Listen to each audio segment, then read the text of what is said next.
ఆంధ్రప్రదేశ్లో ప్రభుత్వాన్ని ఏర్పాటు చేసిన తెలుగుదేశం పార్టీ ఎన్నికల్లో ఇచ్చిన వాగ్దానాలు, సూపర్ 6 పథకాలు, మేనిఫెస్టోలో పొందుపరిచిన ముఖ్యమైన హామీలను త్వరలోనే కార్యరూపంలో ప్రవేశపెట్టనున్నట్టు తెలియజేస్తున్నారు. అయితే ఈ పథకాలు ఏమిటి, వీటికి సంబంధించినటువంటి వివరాలని ఈ వీడియో ద్వారా మీకు తెలియజేస్తున్నాం. చంద్రబాబు నాయుడు ముఖ్యమంత్రిగా ప్రమాణ స్వీకారం చేసిన తర్వాత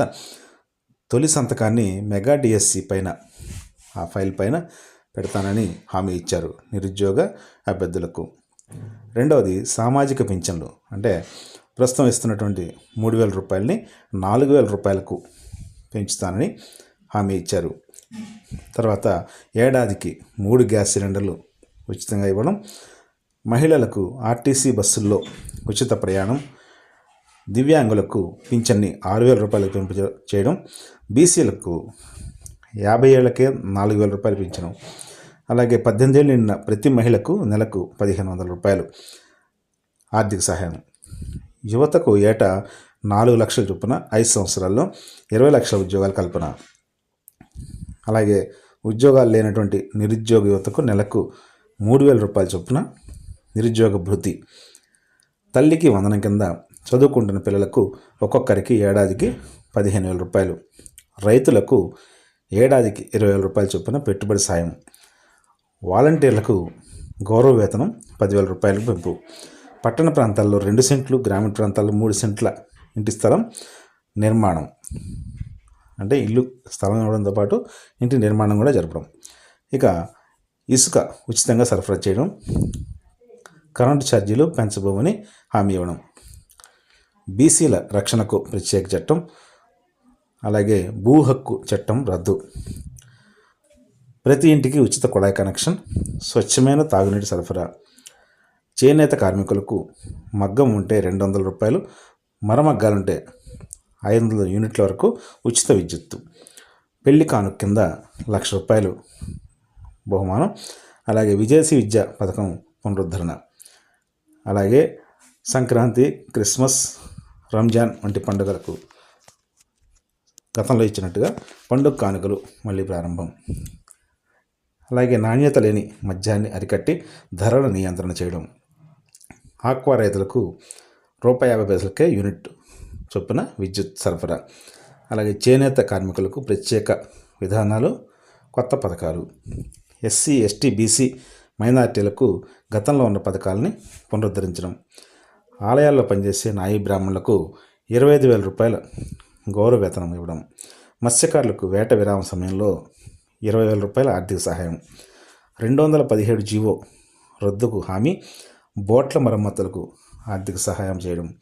స్వర్ణకారులకు ప్రత్యేకంగా కార్పొరేషన్ ఏర్పాటు చేసి వారిని ఆదుకోవడం, డ్వాక్రా సంఘాలకు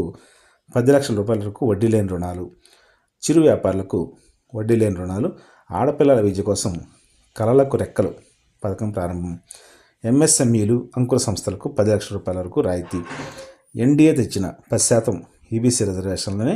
రాష్ట్రంలో కూడా అమలు చేయడం, చట్టసభల్లో బీసీలకు 33% రిజర్వేషన్ కోసం కేంద్రంతో సంప్రదించడం, బీసీ సబ్ ప్లాన్ ద్వారా 5 ఏళ్లలో 1.50 లక్షల కోట్ల ఖర్చు చేయడం, అలాగే నిరుద్యోగుల సమస్యల్ని దశల వారీగా పరిష్కరించడం, అంటే ఉద్యోగ కల్పనతో పాటు ఇతరత్ర ఏమైనా కోచింగ్ సెంటర్స్కి ఫ్రీ కోచింగ్ ఇవ్వడం అనేటువంటి కార్యక్రమాలు, అలాగే